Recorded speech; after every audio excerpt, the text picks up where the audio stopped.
What's up guys, it's me Jeremy, and today I wanted to talk about one of the more common misconceptions I encounter during my coaching streams over on Twitch, and it's why building full damage sucks. Let's get started.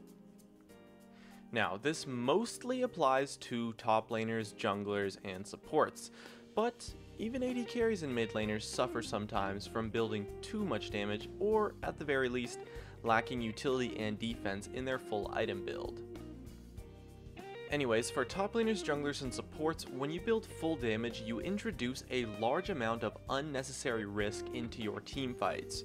When you go for a play with a full damage build, your goal is to try to one-shot someone, and any amount of kiting will absolutely wreck you. One stun, one knockup is all it takes for you to get bursted down instantly, and okay, maybe you kill your opponent, but if your fight fails, you get punished super hard, and most of the time you get punished really easily, and even if you do kill your opponent, you're pretty much still guaranteed to die since you're so squishy, making the risk certainly not worth the reward. Full damage builds, and honestly sometimes even just building 1 or 2 damage items can be too much, and those kind of builds are incredibly easy to punish in teamfights and will make you very weak in teamfights as a whole. The extra risk is totally unnecessary, and teamfighting without tanks on your team is realistically almost impossible, and at the same time you're not going to deal any damage when you're dead, so diving in to blow up an opponent tends to be a very weak strategy, and so building tanky will often cause you to deal more damage in the overall fight anyways, since you survive longer. And at the same time, kiting someone who is not tanky is actually really easy. All it takes is one hard crowd control spell, a stun, knock up, anything, to just wreck you super hard, since the enemy can then just focus you after that. Not to mention things like flash and stuff can outplay combos easily as well. Full damage builds do tend to be strong in 1v1 scenarios though, which is why they are a fun path to take and often appear to be stronger than you might think. But League is not a 1v1 game, and even if your team is willing to split push, you are still going to have team fights at some point in the game every single time. Now, another thing to consider is that you have to understand your role in the game. As a top laner, jungler, or support, your team will most likely not need you to deal damage. You need to tank and play a frontline-esque role that your team can play around to protect your carries and damage dealers.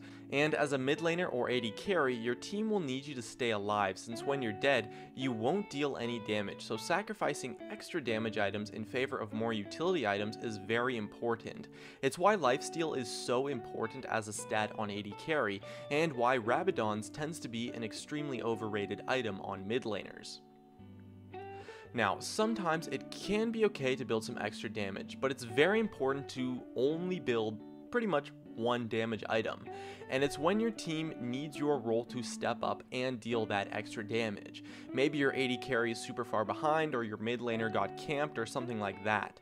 If your team actually needs you to deal damage, it can be okay to build damage, one damage item, as long as you are somewhat ahead in the game.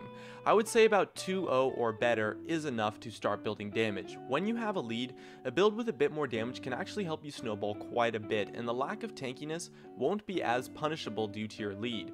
But I would only build damage in top or jungle if your team needs it and you are far enough ahead to not get punished for lack of tankiness. And even then, still only build one damage item, 2 damage items max. Another reason for why it's okay to build a damage item when you're ahead is that if you're 2-0 and you build a damage item versus being something like 0-1 and building a damage item, is that the time it will take for you to finally finish your first tank item after your damage item can be a difference of something as much as 10 minutes or more. And so when you're ahead, you will get tanky much sooner. And if you aren't ahead, it's likely that you won't be tanky enough by the time you need to be, which is usually the first team fight. Now, it is worth mentioning that what I'm saying applies very differently to mid laners and AD carries, since the role for them on a team will pretty much always be to be a damage dealer. For them, it's more about building extra utility over more damage sometimes. It's all about judging how much damage you need versus how much defense you need. As long as you bring enough damage to your team and aren't having a big problem killing your opponents, you should opt for more utility in your build. On mid laners, A ton of mid lane items have so much utility and completely counter a lot of champions. Your damage options should be things like Zhonya's, Morello's, and Abyssal Scepter, based on the current game state you are in and the champion you're playing. Rabadon's first tends to be pretty much always terrible, since it leaves you vulnerable in teamfights with no utility, and the extra damage often is not needed. At the same time, on 80 carries, Quicksilver Sash, Guardian's Angel, or even something like a Randuin's can go a long way to countering opponents. Keep track of what is going to kill you in teamfights, and especially if you're ahead, staying alive will be very important, and you likely will not need the extra damage. So going a pure defensive item like QSS as early as your third item in your build can actually be really strong and really shut down some of your opponents.